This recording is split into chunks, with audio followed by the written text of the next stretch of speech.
Bet gal vyresniems šeimos nariam truputėlį buvo sunku suprasti, kaip už tai, ką tu darai, kaip tu gali uždirbti, žinai, pinigus ir gal geriau tu čia eitum, dirbtum į ofisą ir turėtum tą tokį apčiuopamą, stabilų ir rimtą darbą. Aš turiu tokią nelabai mielą draugystę su nerimu.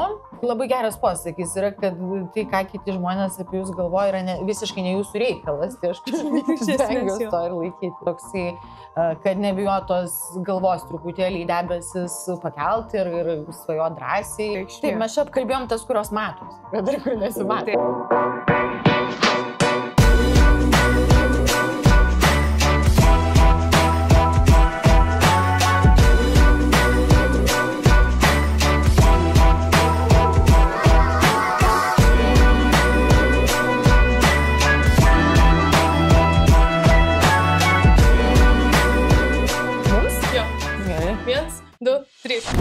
Opa. Sulaikė. Nu tai ką? Labas, Nikoleta. Labas, Loreta. Šiaip fainai, kad atėjai. Čia mes visą laiką visiems dėkojam, bet su tavim susitikimas yra tikrai ypatingas, nes esam kaip ir pažįstamos biški per internetą, kažką padiskutavusios, bet niekada nesimatėm, tai iš tikrųjų faina pagaliau susitikti. Ačiū, kad pakvietėt. Tai šiaip visų pirma norėčiau paklausti tavęs, ne tai, kad paklausti, bet paprašyti, kad visgi savo publiką supažindintum, kas tu esi. Oi, čia labai filosofinis gali būti klausimas, žinai. Kaip tik išmąstysi? Šiaip, jeigu iš profesijos pusės žiūrint, tai aš esu baigus žurnalistiką, turiu žurnalistikos magistrą ir dirbau šitoj srity, redakcijoje, ne taip ir mažai, iš tikrųjų 6 berods metus, bet taip gyvenimas susidėliojo, kad nors dabartinė mano veikla, aš taip matau daug tų tokių bendrų sąlyčio taškų su žurnalistika, tai ką aš darau, aš šiaip labai nemėgstu žodžio influencer. Jis jau toks, man atrodo, kaip keiksmažodis truputėlį yra tapęs, tai aš kažkaip save mieliau vadinu gal tiesiog maisto blogerė arba turinio kūrėja, tai turiu maisto tinklaraštį, kur ten dalinuosi savo visokiais receptais ir kulinariniais kūriniais.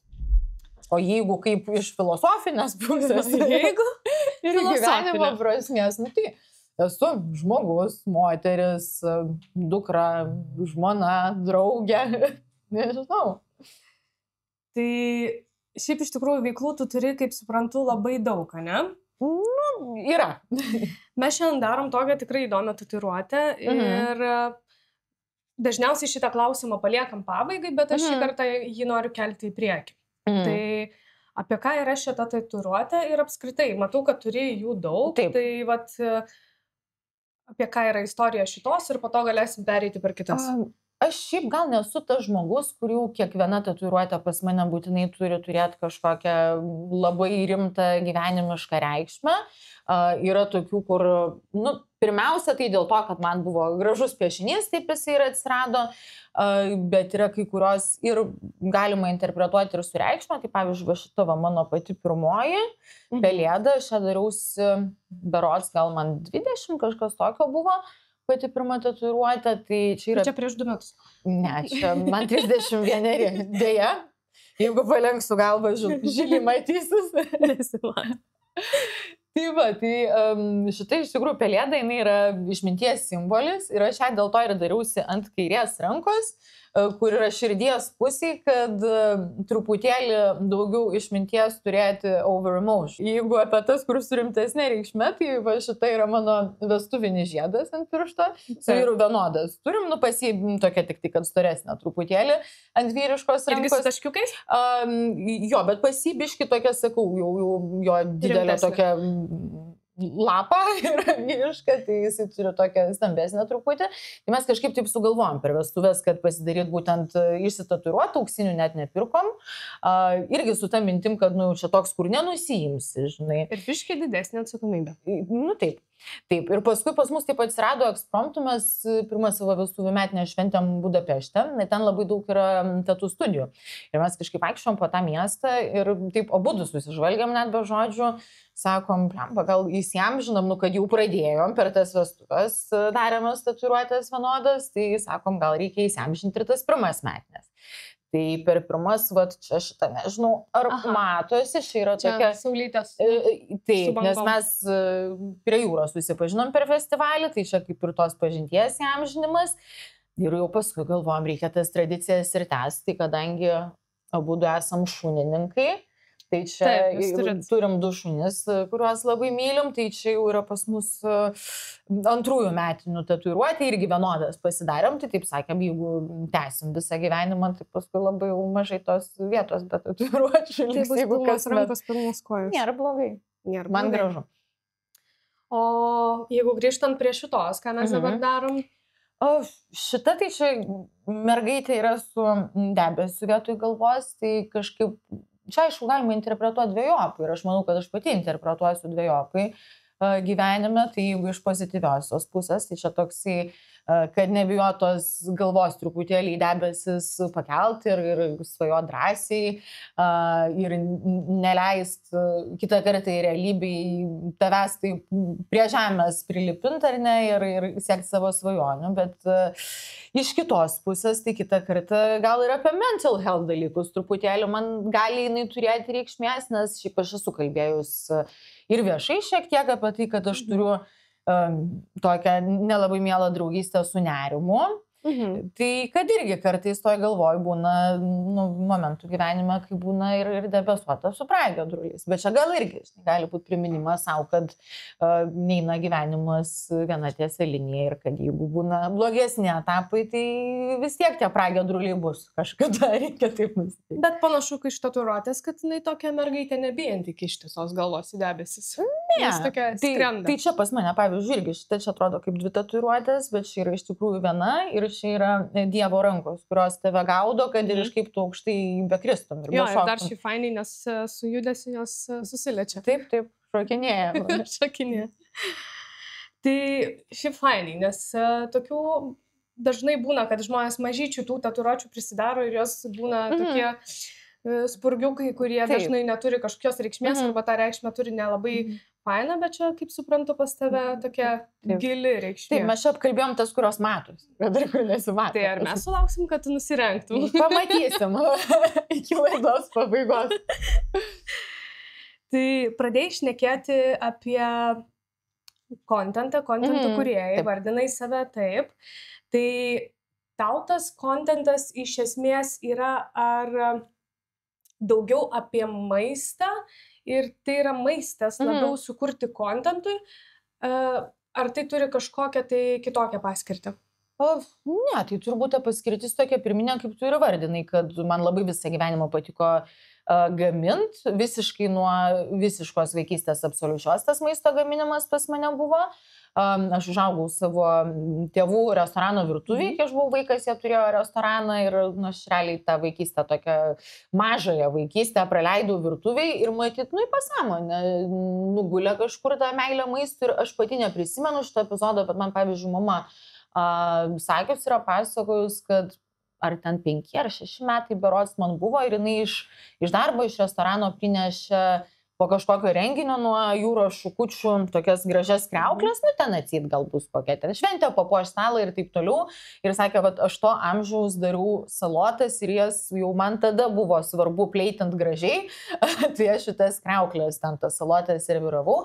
Ir kažkaip visą laiką taip įrėjo tas maistas mano gyvenime, tai ir paauglystėj labai mėgdavau gaminti, iš tikrųjų pas mane paauglystėj toks etapas buvo, truputėlį galima taip sakyti ir valgymo tokių sutrikimą turėjau, bet man vis tiek, kad aš ir pati ten nelabai valgydavau, bet man labai norėdavosi sąlyčio su maistu, tai aš vos net ten kasdien prikepdavau pyragų, neždavau į mokyklą ten visus vaišint ir nors aš paskui su profesija nuėjau kuriam laikui jau į rašymą, į žurnalistiką, bet, taip gyvenimas susidėliojo, kad vis tiek grįžau prie to maisto ir atėjau ir man tiesiog taip, ta veikla labai yra gera, kad aš darau tai, kas man patinka, man maistu patinka ne tik jį valgyti, bet ir juo dalintis su kitais, tai čia toks įgaunas jau tu daliniesi ir su šiandien jau tokia nemaža auditorija, tai tas yra labai fainai ir aš kažkaip iš tikrųjų sąmoningai stengiuosi, kad tai apie maistą daugiau mažiau ir liktų, nes, aš nieko nenoriu smerkti jokių būdų ir kiekvienas reiškiasi kitaip, savaip, kaip jam norisi, bet, pavyzdžiui, aš savęs neįsivaizduočiau tam tokiam jau dvasinėme egzibicionizme, kur žmonės ten būna, aš baimingą pagarbą jaučiu, kur kiekvieną dieną žmogus įdeda, pavyzdžiui, 50 storių ir jisai transliuoja nuo ryto iki vakaro, kaip jo diena praėjo, ką jisai valgė pusryčiam, kaip jam sekėsi nuėjus ten į tualetą, kada jo vaikas susirgo ir ten jo asmeniniai santykiai ir taip toliau. Tai aš kažkaip stengiuosi, kad tai liktų tik tai apie maistą. Aš, aišku, pasidalinu ir nesu maistu susijusiom temam, aš ir apie ten mental health esu kalbėjus, bet man tada atrodo, kad tai turi turėti prasmę, žinai, kažkokią. Kad nebūtų tas toks vien eterio, toksai užteršimas white noise, kuris niekam neduoda, žinai, prasmės. Taip. Ir aš manau, jo labiau, kad irgi žmonės turbūt nuseka tam, kad jiem vertingas tas turinys kažkoks, žinai, būtų. Tai maistą tu iš esmės galėtum sulyginti su kažkokia savo terapija? Ar tau tai gavosi kaip savaime toks dalykas? Ne, tai jisai savaime buvo, man, nežinau, kaip didelė gyvenimo dalis, kur aš niekada, iš tikrųjų, geras klausimas, aš niekada nesusimašiau, žinai, apie tai, bet man, čia toksai, kaip, tarkim, gyvenime, ten, nežinau, yra draugai, šeima, sportas, taip ir tas maistas kažkur ten pas mane, žinai, natūraliai visą laiką būdavo, tai kažkaip taip viskas savaime labai ir gavosi. Tiesiog toks gal, atsirado kanalas, kur tu gali save, išreikšti ir dalintis tuo savo gėriu, tuo savo šviesą, jeigu tai kažkam atrodo gėris, žinai, su daugiau žmonių tiesiog. Bet ar tu atsimeni tą momentą, kada būtent tavo kanalo maistas tapo įdomu žmonėms? Taip. Nes šiaip tu kuri iš esmės iš senai, aš bandžiau atsukti tuos visus momentus ir tai yra kokie geri 5 metai atgal, kada pradėta viskas. Taip, tai čia buvo per COVID-ą, kaip turbūt ir daug maisto blogų atsirado per COVID-ą. Man gal buvo čia iš dalies teisingai, tu sakai, kad tai iš dalies tokia terapinė gal dalis atsirado, bet iš tos pusės, kad tiesiog man tas momentas prieš pat prasidedant COVID-ui, man tada buvo belikę parašyti magistrą ir aš dar dirbau ten ganėtinai aktyviai ir kažkaip jau toks buvo gal lengvo perdegimo etapas, nes dar vietoj to, kad, žinai, jauna ten studentė, tai vietoj to, kad tu padirbai, pasimokai, reiktų miegoti, tai tu dar eini ten su draugais į miestą, ten pamiegi po kelias valandas, ir toks jau pradėjau jaust, kad truputėlį kažko yra per daug ir dar kaip tik jau buvo priimtas sprendimas, nes aš šiaip iš Kauno originaliai esu, mano vyras Vilnietis, tai jau kad aš kraustysiuos ir kažkaip aš susistabdžiau savo darbus redakcijoje, galvoju parašysiu aš ramiai tą magistrą ir jau tada grįšiu į tą žurnalistiką. Aš dar pasilikau truputėlį tokių freelansų žurnalistikoje ir tik aš persikraušiau į Vilnių, prasidėjo karantinas, tai aišku, nebebuvo tų visų dalykų, kurie atitraukė tave nuo to magistro rašymo, tai aš jį ten parašiau labai greitai ir man nebebuvo ką veikti. Ir iš tikrųjų ten toks tamsesnis buvo etapas, nes mano labai mylimas katinas mirė tuo metu, aš tarp kitko tatuiruotę ant kojos turiu, jo veido, jo.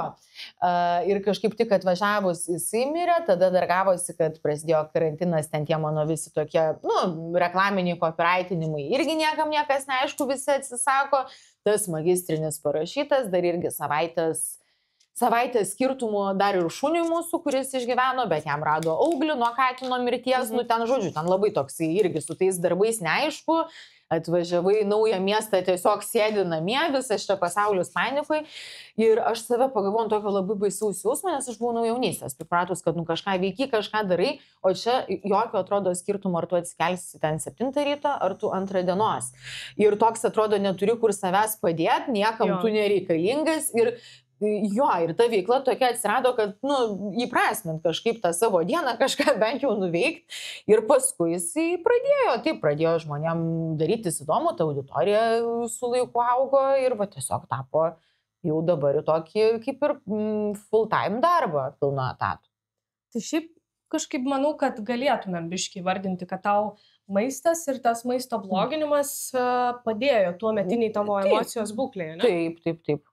O kaip šiaip iš esmės tu jautiesi būdama žinomu žmogum, nes iš tikrųjų labai skirtingai visi reaguoja į šitą dalyką, vieni kaifuoja, kiti ne, tai vat, kokia tavo situacija? Matai, aš sąmoningai gal nuo pat pradžių, vat kaip ir užsiminiau, aš kažkaip riboju tą rodymą, to, kas nesusiję yra su maistu ir su ta tema, ir kažkaip į kažkokius labai asmeniškumus, ten dramas ir taip toliau, aš to sąmoningai vengiu, tai gal, žinai, aš nesijaučiu kaip tie influenceriai ar turinio kūrėjai, kurių visas turinys yra ant to pasakytas, kad jie rodo savo kasdienį gyvenimą ir labai daug jo.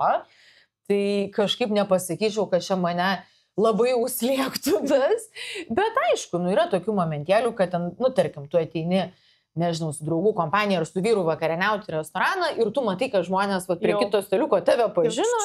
Jo, ir dar ten, jeigu mažas tarpukas yra tarp stalų, tai tu kažkokių temų, gal ten irgi asmeniškų, tu sąmoningai pagalvosi ir tu garsiai apie tai nešnekėsi. Kad paskui to kokiam Discord'e neperskaityti, nors nežinau, aš ten nelabai lendu, ar ten apie mane. Nesiradus kažką visą. Aš nesu ieškojus ir kažkaip ir nenoriu, žinai. Labai geras posakis yra, kad tai, ką kiti žmonės apie jūs galvoja, yra visiškai ne jūsų reikalas, tai aš stengiuosi to ir laikytis. O ar buvo tas momentas, kai galvojai, kad iš tikrųjų, nafik pavargau, nenoriu ir noriu viską mesti? Gal minimaliai, tokių, bet labiau ne dėl žinomumo bet gal 2 momentus įvardinčiau.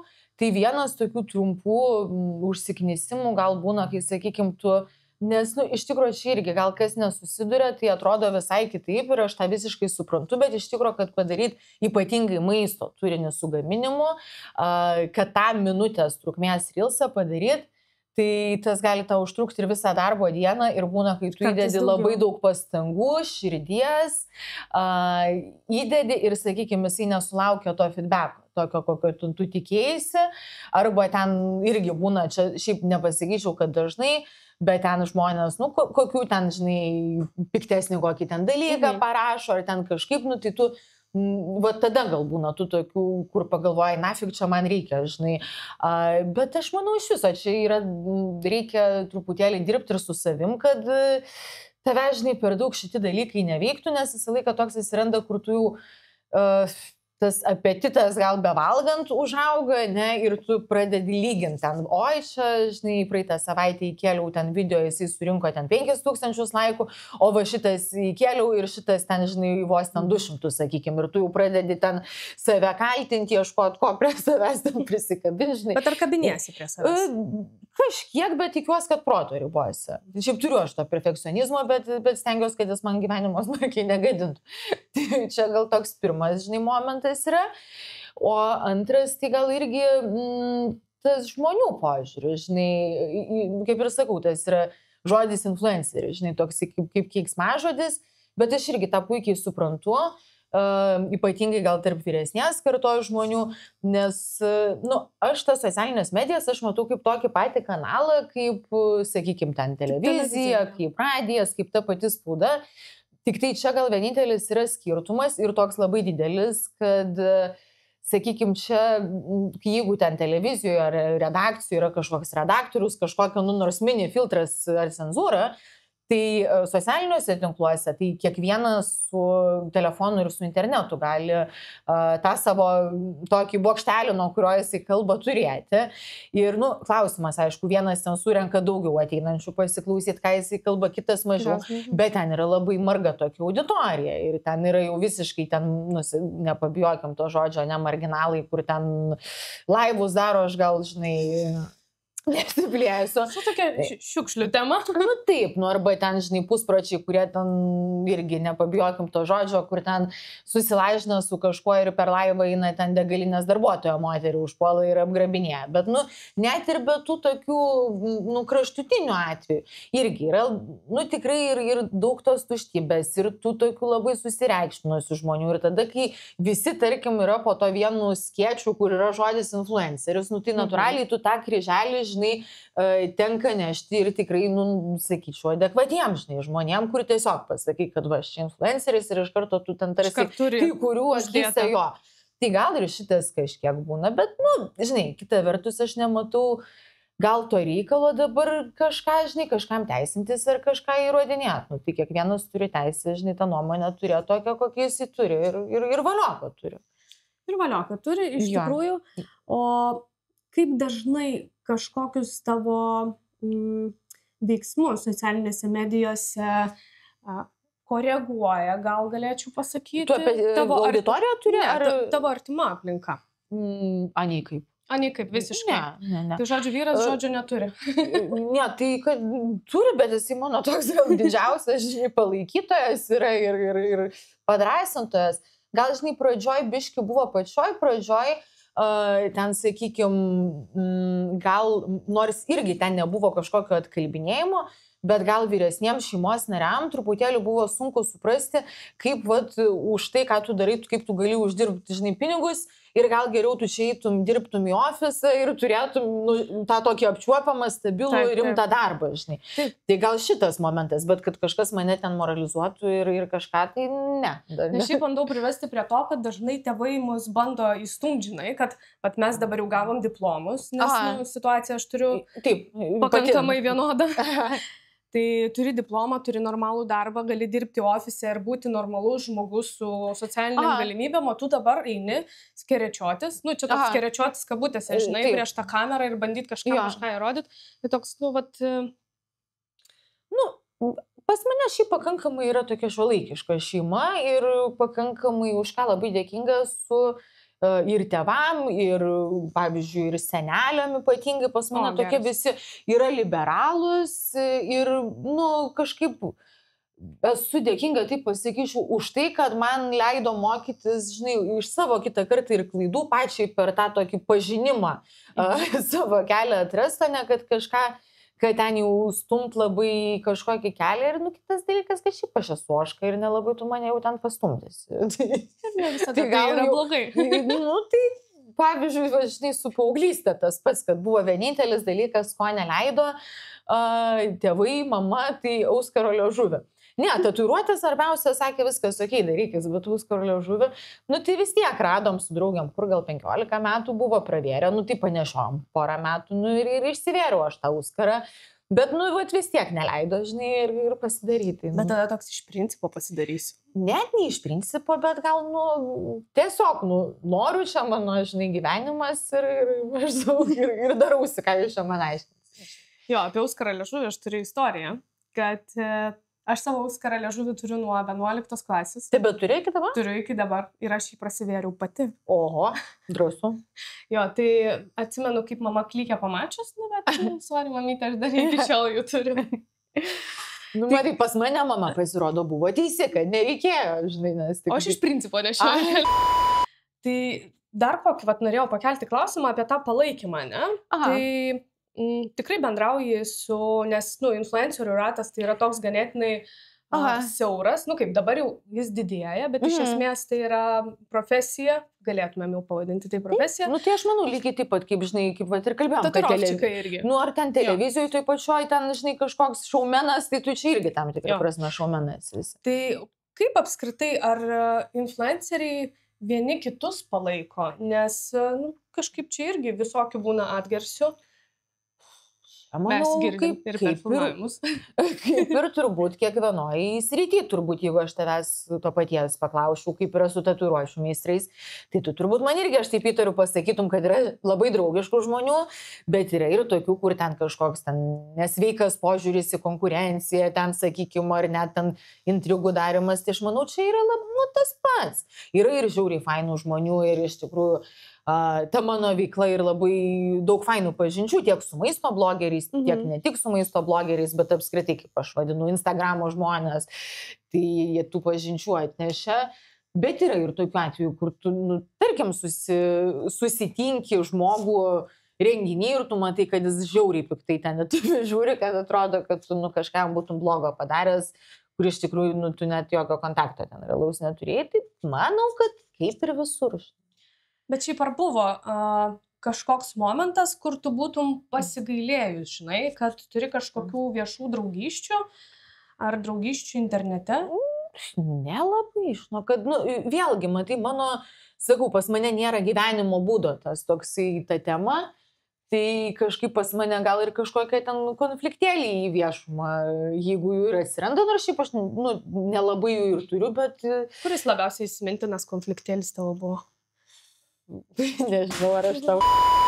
Apie ribas. Tai irgi šiaip iš esmės labai didelę įtaką daro mūsų emociniai savijautai apskritai visose. Kaip tu nusibrėži tas ribas ir ar turi kažkokių savo griežtų, kur ne ir viskas? Tu apie darbą kalbė ar apskritai?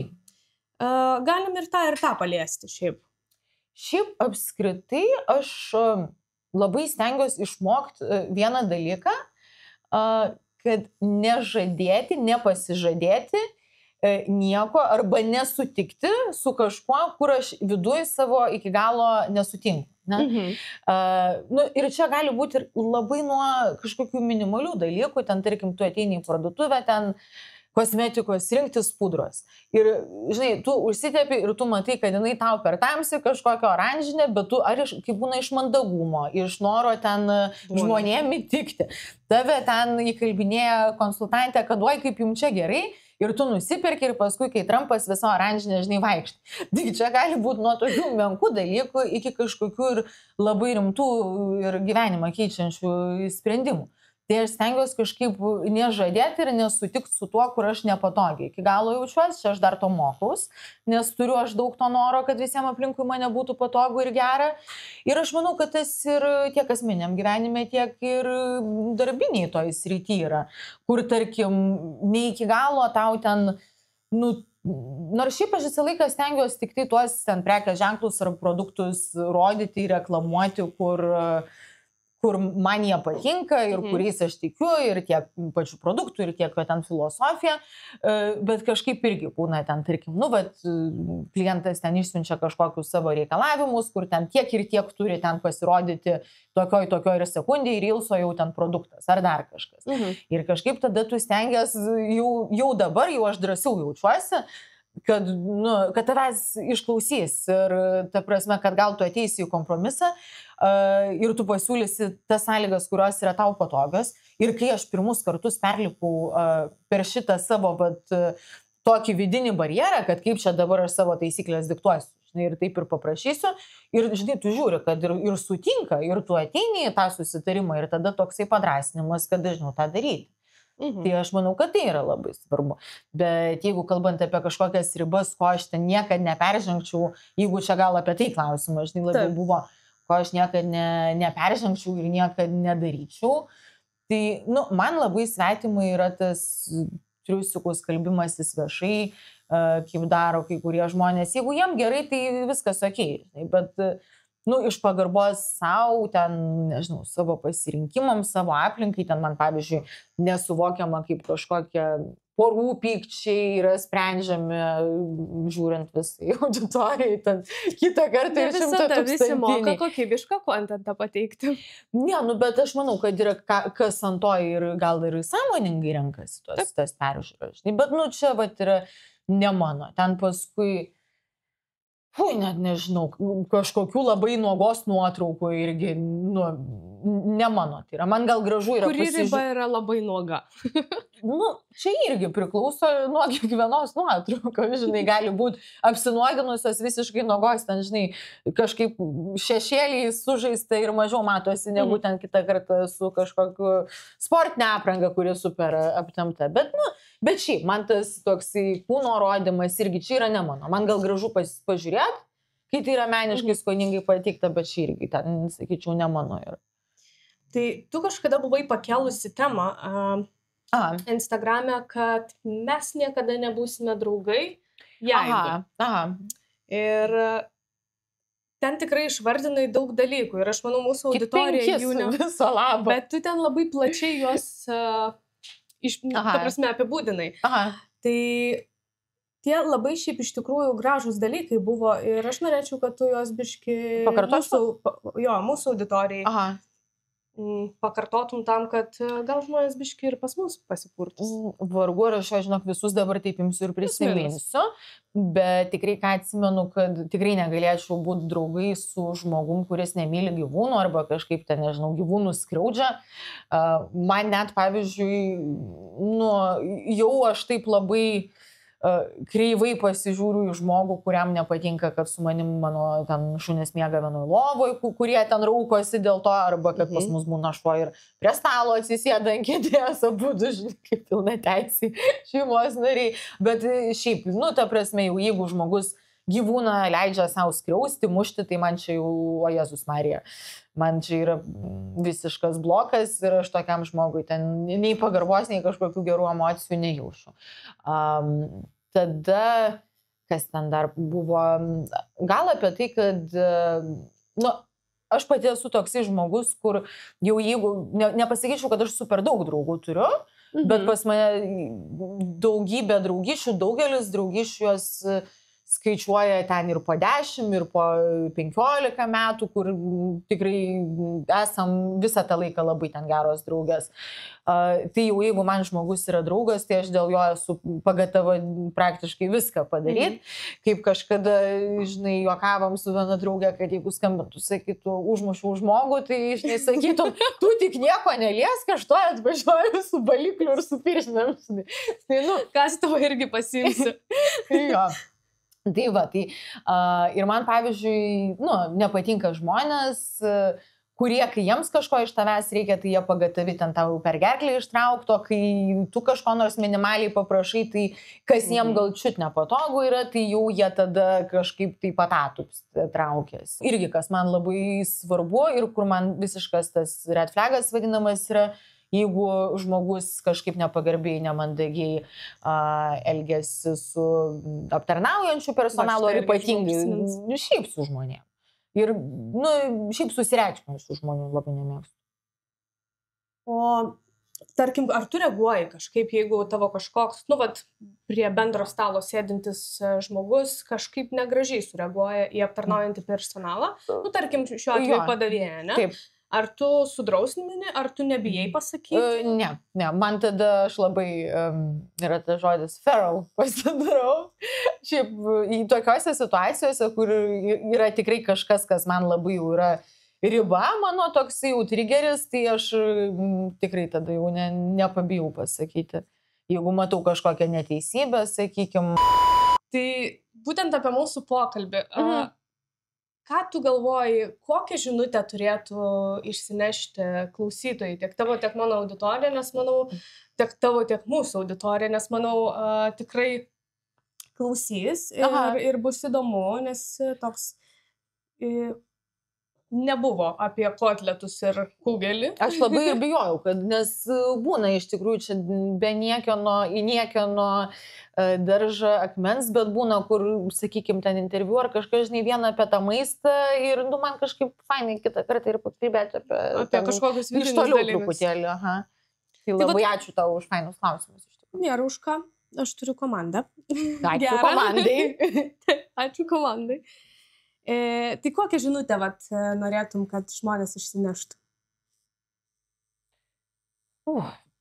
Labai geras ir gilus klausimas. Aš apskritai esu tos nuomonės, kad šiaip jeigu ką ten kaip palinkėjimą, ar ne, visiems, tai kad labiau patiem gyventi ir leisti kitiem gyventi taip, kaip jiem norisi gyventi. Ir kad tiesiog, palauksiu, suformuluosiu. Gerai, sekundę. Yra toksai angliškas posakis, aš galvoju, ar tai nebuvo tik tai kažkokio albumo pavadinimas Live and Let Live. Tai mano šiaip tokia yra filosofija, kad aš pati nelabai mėgstu, kai man reguliuoja gyvenimą ir lygiai taip pat ir kitiem, gal ir žiūrovam noriu palinkėti tos drąsos būti su galva debesyse, kaip ta mano tatuiruotė. Ir jeigu tu kažko nori, kad kažkaip jauti, kad tai yra tavo kelias, ar kaip tik jauti, kad tu esi gal komforto zonui, bet ne iki galo laimingas, tai kad mažiau ten ką klausyt ir tiesiog daryti taip, kaip jaučia tavo širdis. Ne? Ir patiems žmonėms irgi nebūtų tuo tokiu kritikų, cinikų ir atkalbinėtojų ir kai gerą žodį noriu pasakyti, tai pasakyti jų 10 kartų daugiau, o su blogu kartais tiesiog užsičiau. O ko savo palinkėtum po 5 metų? Žinai, norisi man būti optimistiškai. Kol kas tau pavyksta, taip? Aš tikiuosi, bet iš tikrųjų mes šitos temos nekabinom gal smarkiai, bet šiaip tikrai dabartinė viskas, kas vyksta pasaulyje, man labai nemažai nerimo kelia ir šiaip baisių dalykų šiai dienai vyksta. Kažkaip man atrodo, kai su COVID pradėjo, tai taip ir vyksta iki šiol ir kuo tolyn to baisina, ne kaip Black Mirror epizode, kartais jautiesi, kai žinias įsijungi. Tai aš visų pirma norėčiau po 5 metų būti gyva, sveika, saugi ir rami. Ir manau, jeigu aš tokia būsiu ir tokie bus šalia manęs esantis man brangų žmonės, tai jau bus labai gerai. O visa kita, tai čia jau toksai turbūt yra foninis triukšmas ir tokios detalės antraeilės. Šiaip turiu tau dovanų. Rimtai? Taip. Mes turim savo nuostabius rėmėjus. Tai yra mūsų pirmieji ir mūsų jie nuo pat pradžių lydi.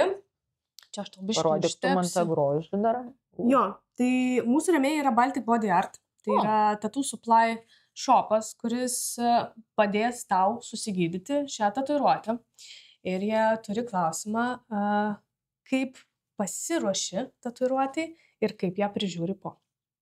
Dėl pasiruošimo, tai kažkaip ypatingai negaliu pasakyti, kad ruošiuosi. Aš tik tai nuo pirmųjų savo tatuiruočių atsimenu, jau man sakydavo meistrai, kad ypatingai svarbu yra ateiti pavalgius, kad neiškristum, nenualptum, tai stengiuosi taip padaryti visą laiką. Šiandien pavalgys, kavos atsigėrus? Atsigėrus.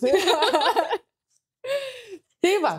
Tai toksai, kad tiesiog, gerai jaustis, ar ne, ten aišku, nesirk, nebūti ant peršalusiam ir taip toliau, tai pasiruošimas būtų toks, o po tai, ten kremukų drėkinančių tepų, kiek prisimenu, irgi negaliu pasakyti, kad esu tas idealus pacientas, bet tu mane pagyrei, kad mano yra gera oda, tai gal nieko tokio ir baisaus, jeigu kokį kartą užmirštų patept. Ir, aišku, nenudegt saulė jau tos vietos, kurį laiką. Jau dabar gal ateinančiam dienom nenudegsi. Ir į ežerą nešokinėsiu. Jeigu sugalvosi šokti, pranešk. Gerai, šoksim kartu. Tikiuosi, tai nebus penktadienį. Tai va, tai kokių tau dovanų turiu? Tai čia iš tikrųjų yra toks komplektukas, kur tau reikės prižiūrėti savo tatuiruotę porą savaičių, su šituo plauni prieš kiekvieną tepimą. Ir va čia yra toks dalykas, tepaliukas, su juo reikės tepti. Tai iš esmės 3 kartus į dieną plaunam, tepam. Bet su batele ar tiesiog taip? Ne, čia žinok, jis toks geliukas, išsispaus. Ir su vandenuku? Jo, ir su vandeniu, sumuiluoji, suputoji ir visą šitą prisižiūrim porą savaičių, po to neišmes, nes metus laiko po atidarimo galioja. Tai galimai dar prireiks. Tai jeigu ką, ačiū labai už dovanas. Ačiū tau labai. Šiaip ačiū labai už nuoširdumą. Malonu susipažinti. Man irgi. Manau, susitiksim dar ne vieną kartą. Bent jau tikiuosi. Aš irgi taip manau. Ačiū tau labai.